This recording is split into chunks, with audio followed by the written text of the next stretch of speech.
திருச்சிற்றம்பலம். தென்னாருடைய சிவனையை போற்றி, எந்நாட்டவருக்கும் தேவா போற்றி. அனைவருக்கும் வணக்கம். கடக ராசிக்கு உண்டான ஜூன் மாத பலன்களை பத்தி பார்க்கலாம். கடகராசியை பொறுத்த வரைக்கும் பாத்தீங்கன்னா அஷ்டம சனி எல்லாம் முடிஞ்சு 12 குரு வரக்கூடிய ஒரு காலகட்டங்கள். குடும்பத்துல சுப நிகழ்ச்சிகள் எல்லாமே நடக்கும், சுப விரயங்கள் எல்லாமே நடக்கும் அப்படிங்கிற அமைப்பெல்லாம் நிறைய இருக்கு. இந்த ஜூனும் கூட உங்களுக்கு பாத்தீங்கன்னா அதோட ஸ்டார்டிங் மந்த் தான் நம்ம எடுத்துக்கலாம். ஏன்னா ராகு கேதுல டிரான்சிட் ஆயிருக்கு. கேது உங்களுக்கு 2ஆம் இடத்துல இருக்கனால கொஞ்சம் உடல் உபாதைகள், கொஞ்சம் பணம் இழக்கிறது, பண வரவும் இருக்கும், கொஞ்சம் பண இழப்புகளும் இருக்கும் அப்படிங்கறத காட்டுது. மற்றபடி பாத்தீங்கன்னா உங்களுக்கு சனியை பொறுத்த வரைக்கும் சனி 9ஆம் வீட்டுல இருக்காரு. 9ஆம் வீட்டுல சனி இருக்கும் பொழுதே பூர்வீக சொத்து, அப்பா மூலமாக வரக்கூடியது, இதுல ஏதாவது பிரச்சனைகள் போய்கிட்டு இருக்கு அப்படின்னா சனி அங்க இருக்கக்கூடிய காலகட்டங்கள் அதுல சரி பண்ணி கொடுப்பார்.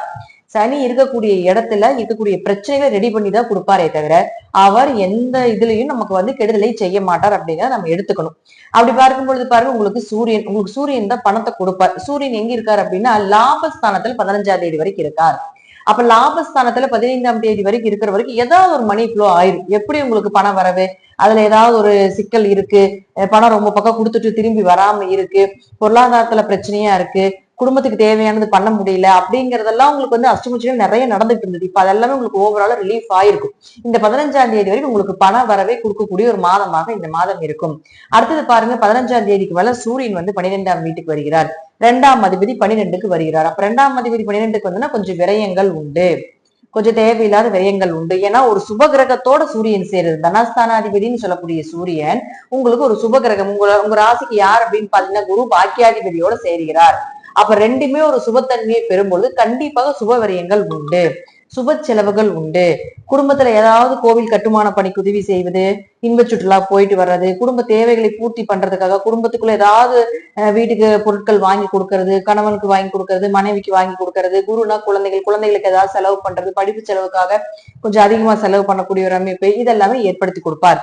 பொதுவாக குரு 12ல் இருக்கிற வரைக்கும் முடிந்த அளவுக்கு பாத்துட்டீங்கன்னா சுப செலவுகளே வரும் அப்படிங்கிறது தான் இந்த குருவினுடைய தன்மை. சுபகிரகம் உங்களுக்கு 12ல இருக்க வரைக்கும் அதான் செய்யும். அப்ப 2ஆம் அதிபதி தனஸ்தானாதிபதி அங்க போறப்போ நிச்சயமாக இதுல மாற்றம் கிடையாது. அடுத்தது பாருங்க, உங்களுக்கு புதனை பொறுத்த வரைக்கும் பாத்தீங்கன்னா புதன் இப்ப இருக்கக்கூடிய வீடு அப்படிங்கிறது உங்களுடைய ராசிக்கு 6ஆம் தேதி வரைக்கும் 11ஆம் வீட்லயும், அதே போல 6ஆம் தேதியில இருந்து 22ஆம் தேதி வரைக்கும் உங்களுக்கு 12ஆம் வீட்லயும், 22ஆம் தேதி கூட உங்க ராசிக்குள்ளேயே வருகிறார். இந்த புதனை பொறுத்த வரைக்கும் பாத்தீங்கன்னா பெரிய சப்போர்ட் கிரகம் கிடையாது உங்களுக்கு. அப்போ இந்த புதன் அப்படின்னு சொல்லக்கூடியவர் உங்களுக்கு 6ஆம் தேதி வரைக்கும் தனஸ்தானத்துல அதாவது லாபஸ்தானத்துல இருக்கும் பொழுது ஏதாவது ஒரு வழியில லாபத்தை கொடுத்துருவார். சகோதரர்கள் மூலமாக நீங்க உழைத்த உழைப்புக்கு உண்டான ஒரு ஊதியமாக ஏதோ ஒரு வழியில உங்களுக்கு கண்டிப்பாக லாபத்தை ஏற்படுத்தி கொடுத்தே தீரணும் அப்படிங்கிறது விதி. அப்ப 6ஆம் தேதிக்கு மேல இருந்து 22ஆம் தேதி வரைக்கும் இவரும் உங்களுக்கு ஆட்சி பலம் பெற்று அமரப்போகிறார். ஆட்சினா நல்ல நிலையில இருக்கிறார், பலமாக இருக்கிறார் அப்படிங்கிற அமைப்பு உண்டு. நான் புதன் ஒரு பச்சோந்தி கிரகம்னு சொல்றோம். புதன் நல்ல கிரகத்தோட சேரும்பொழுது நல்ல தன்மையும், தீய கிரகத்தோட சேரும் பொழுது தீய தன்மையும் வெளிப்படுத்துவார் அப்படிங்கிற அமைப்பு உண்டு. அப்போ குருவோட புதன் சேரக்கூடிய காலகட்டங்களும் அதே போல அதே காலகட்டங்கள்ல சூரியனோட சேரும் பொழுதும், சூரியன் ஒரு பாவ கிரகம் என்னதான் இருந்தாலும் அது இயற்கையாக இயற்கை பாவர் அப்படின்னு நம்ம சொல்லுவோம். அப்போ பாதி நல்லதும் பாதி கெடுதலும் செய்து கொடுப்பார். அது உங்க ஜாதகத்துல தசாபுத்தி இருப்பதை பொறுத்து. அப்போ 12ல் புதன் சூரியன் குரு வரும்போது கண்டிப்பாக கோவில் கட்டுமான பணிக்கு உதவி செய்யக்கூடிய ஒரு வாய்ப்பு கிடைக்கும். பெருமாள் கோவிலாக இருக்கலாம், சிவன் கோவிலாக இருக்கலாம். ஏன்னா சூரியனும் குருவும் சேர்ந்தாலே சிவராஜ யோகம்னு சொல்லுவோம். அப்ப புதனோட சேரும்பொழுது சூரியனும் புதனும் சேரும்பொழுது புதாத்திய யோகம் சேர்ந்து வருது. அப்ப இயற்கையாகவே கடகராசிக்கு புதாத்திய யோகமும் அதே போல சிவராஜ யோகமும் வருது. அப்போ படிப்புக்கு செலவு பண்ணுவீங்க, படிப்புக்கு உண்டான வேலை கிடைக்கும். 12ஆம் இடங்கிறது வெளிநாடு பயணத்தை சொல்றது. அப்ப அங்க புதன் வரும்போது வெளிநாட்டுல பயணம் பண்ணி படிக்கக்கூடிய ஒரு சூழ்நிலைகள், படிப்புக்கு உண்டான வெளிநாட்டுல வேலை கிடைக்கிறது, பயணங்கள் அதிகமாக இருப்பது, இது எல்லாமே ஏற்படுத்தி கொடுப்பார் இந்த புதன். இந்த 22ஆம் தேதிக்கு மேல மறுபடியும் ஒரு ராசிக்குள்ளே புதன் வருகிறார். அப்ப ராசிக்குள்ளே புதன் என்ட்ரி ஆகும் பொழுது கண்டிப்பாக உங்களுக்கு முயற்சிகள் கைகூடும். கண்டிப்பா நீங்க வெளிநாடு போறதுக்கு உண்டான வாய்ப்பை இந்த மாதத்துல பயன்படுத்தி கொள்ளுங்கள். வேலையே இல்லாம இருந்தீங்கனாலும் இந்த மாதத்துல கொஞ்சம் படிப்புக்காகவோ வேலைக்காகவோ கொஞ்சம் உங்களுடைய ப்ராசஸ் கொஞ்சம் மூவ் பண்ணீங்கன்னா நிச்சயமாக நீங்க இந்த புதனால வரக்கூடிய நன்மைகளை நீங்க அனுபவிப்பீங்க அப்படிங்கறதா உண்மை. அடுத்தது சுக்கிரனை பொறுத்த வரைக்கும் பாத்துட்டீங்கன்னா இந்த சுக்கிரன் 4ஆம் அதிபதி உங்களுக்கு 10ஆம் வீட்டிலிருந்து அவருடைய ராசியை பார்க்கிறார். இது மிகப்பெரிய யோகத்தை கொடுக்கக்கூடிய ஒரு அமைப்பு. ஏன்னா சுக்கிரன் உங்களுக்கு என்னதான் இருந்தாலும் 4 மற்றும் 11ஆம் அதிபதி லாபஸ்தானாதிபதி 4ஆம் வீட்டை பார்க்கும்பொழுது வீடு மனை சொத்துக்கள் வண்டி வாகன யோகங்கள் இதெல்லாமே ஏற்படுத்தி கொடுப்பார். ஒரு மனசு ஒரு நிம்மதியா இருக்கிறது, ஒரு சந்தோஷமா இருக்கிறது, தாயின் மூலமாக ஏதாவது ஒரு உதவிகள் கிடைப்பது. அதே போல 4ஆம் அதிபதி போய் 11ல இருக்கும் பொழுது உங்களுக்கு கண்டிப்பாக தாய் மூலமாக உதவிகள். ஒரு வீடு விற்கிறீங்க, ஏன்னா உங்களுக்கு 12ல குரு இருக்கும்போது ஒரு சுப விரயம் இருக்குது இல்லையா? அப்ப வீடு விற்கிறீங்க, சொத்துக்கள் ஏதாவது விற்கிறீங்க, வண்டி வாகனங்கள் ஏதாவது வித்துட்டு புதுசா வாங்குறீங்க, இப்படிலாம் இருந்ததுன்னா எதிர்பார்த்த லாபத்தை விட அதீத லாபங்கள் கிடைப்பதற்குண்டான வாய்ப்பு இந்த சுக்கிரன் ஏற்படுத்தி கொடுப்பார். ஏன்னா 4, 11 காம்பினேஷன் அப்படிங்கிறது ஒரு ஒரு சந்தோஷமான ஒரு சூழ்நிலைகளை ஏற்படுத்தி கொடுத்து விடும் அப்படிங்கிறதுல மாற்றம் கிடையாது. அப்ப அவரே உங்களுக்கு 11ஆம் அதிபதியும் ஆகிறார் இல்லையா? அப்போ உங்களுக்கு 11ஆம் அதிபதியும் ஆகி உங்களுக்கு 10ல இருக்கும்போது தொழில வளர்ச்சியை கொடுப்பார், தொழில லாபத்தை கொடுப்பார், தொழில் சார்ந்த விஷயத்துல இன்னொருத்தரோட ஜாயின் பண்ணி பண்றதுக்குள்ளான வாய்ப்பை ஏற்படுத்தி கொடுப்பார். அதே போல பூர்வீக சம்பந்தப்பட்ட சொத்துக்கள் ஏதாவது பிரச்சனைகள் வருது அப்படின்னா உங்களுக்கு கொஞ்சம் சாதகமா இருக்கக்கூடிய ஒரு அமைப்பை இந்த மாதம் ஏற்படுத்தி கொடுப்பார். 10, 11, 12 இந்த 3 கிரகங்களும் தொடர்பு ஏற்பட்டா தொழில் லாபம் விரயம், தொழிலும் ஓடும், லாபமும் வரும், அதற்குண்டான விரயங்களும் உண்டு.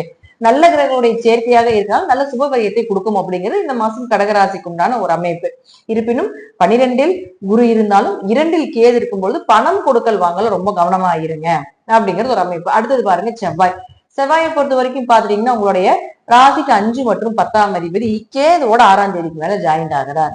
பொதுவா 5 கூடையவர் கேதுவோட சேர்றார். அப்ப குழந்தைகளுடைய நிலையில அவங்க என்ன பண்றாங்க, ஏது செய்யறாங்க, அடுத்தது அவங்களுடைய ஃபியூச்சருக்கு என்ன பண்றதுங்கிற கொஞ்சம் குழப்பம் இந்த மாசம் நடக்கும். கொஞ்சம் செவ்வாய்க்கு இயற்கையாகவே அந்த கிரக கூட்டணி சேர்க்கை அப்படிங்கிறது கொஞ்சம் கணவன் மனைவிக்குள்ள பிரச்சனைகளை கொடுக்கக்கூடியது. ஃபோர்ஸ் கிரகம் கொஞ்சம் கோவம் அதிகப்படுத்துறது, பிடிவாத குணத்தை அதிகப்படுத்துறது, இதெல்லாம் யாருக்கு நடக்குன்னா அவங்க குழந்தைகளுக்கு நடக்கும். இந்த டைம்ல பாத்துட்டீங்கன்னா 5ஆம் இடம் தானே குழந்தைகள், 5ஆம் இடம் குலதெய்வம். அப்போ குலதெய்வத்தினுடைய தோஷங்கள் ஏதாவது இருக்குன்னா இந்த காலகட்டங்களில் போய் பரிகாரம் பண்ற பொழுது ஸ்பிரிச்சுவலா அது உங்களுக்கு நல்ல விஷயத்தை ஏற்படுத்தி அந்த தடைகளை உடைத்து விடும். அப்ப தொழில சின்ன சின்ன தடைகள் இருந்தாலும் கூட, ஏன்னா அவரே உங்களுக்கு 10ஆம் அதிபதியுமாகி கேதுவோட சேரும்பொழுது தொழில் தடை வரும், தொழில கொஞ்சம் மன விரக்திகள் ஏற்படும். ஆனா அதெல்லாமே உடைச்சிட்டு வெளியே வரக்கூடிய ஒரு காலகட்டங்களை நிச்சயமாக இந்த கடகராசிக்கு ஏற்படும். ஏன் அப்படின்னா உங்களுக்கு குருவும் சுக்கிரனும் நல்ல நிலையில இருக்காங்க. 10ஆம் அதிபதி கேதுவோட சேர்ந்தாலும் 10ல் சுக்கிரன் இருக்கும்பொழுது தொழில் வளர்ச்சிகளை கொடுக்கும். அப்ப கேதுக்கு உண்டான தடைகளுக்கு உண்டான விநாயகர் வழிபாடு, முருகன் வழிபாடு இதெல்லாம் செய்யும் பொழுது கொஞ்சம் உங்களுக்கு அந்த தடைகள் விலகி உங்களுக்கு இந்த தொழில் வளர்ச்சி அப்படிங்கிறது ஏற்படுத்தி கொடுப்பார். செவ்வாய் கேது சேர்க்கை ஏற்படும் பொழுது குழந்தைகள் விஷயத்துல, குடும்ப விஷயத்துல கொஞ்சம் கவனமா முடிவெடுங்க.